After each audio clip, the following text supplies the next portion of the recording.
नमस्कार, म शोभा सापकोटा, गाउँ पर्यटन प्रवर्धन मञ्च भिटोफ नेपाल गण्डकीको अध्यक्ष। हामीले गाउँ पर्यटन मेला भनेर यो चौथो संस्करण जुन यो हामीले बन्दीपुरमा वैशाख 18 र 19 गते गर्न गइरहेका छौँ। हामीले विगत वर्षहरूमा पनि यहाँ पोखरामा गरेका थियौँ। यसपटक चाहिँ हामीले बन्दीपुरमा साँच्चै नै यो गाउँ पर्यटन मेला भनिरहँदाखेरि बन्दीपुरमा यो कार्यक्रम आयोजना गरिरहँदाखेरि पक्कै यो मेलाले सार्थकता पाएको अनुभव पनि गरेका छौँ। हामीले यो मेलामा विभिन्न 11वटा जिल्लाहरूलाई नै समावेश गर्ने जमर्को गरेका थियौँ।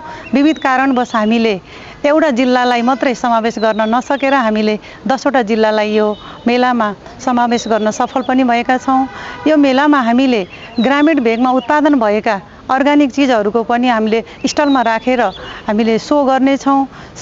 लगायत हामीले यो मेलामा यो जुन यो 11वटा भनौँ 10वटा जिल्लाको हामीले यो व्यवसायहरूलाई समावेश गरेर उहाँहरूको स्थानीय उत्पादनमा भएका परिकारहरूलाई पनि बाहिर निकाल्ने साथै उहाँहरूको प्रत्येक गाउँमा भएका हर कुराहरूलाई र पर्यटकीय गतिविधिहरूलाई पनि प्रवर्धन गर्ने उद्देश्यले हामीले यो मेलाको आयोजना गर्न लागिरहेका छौँ।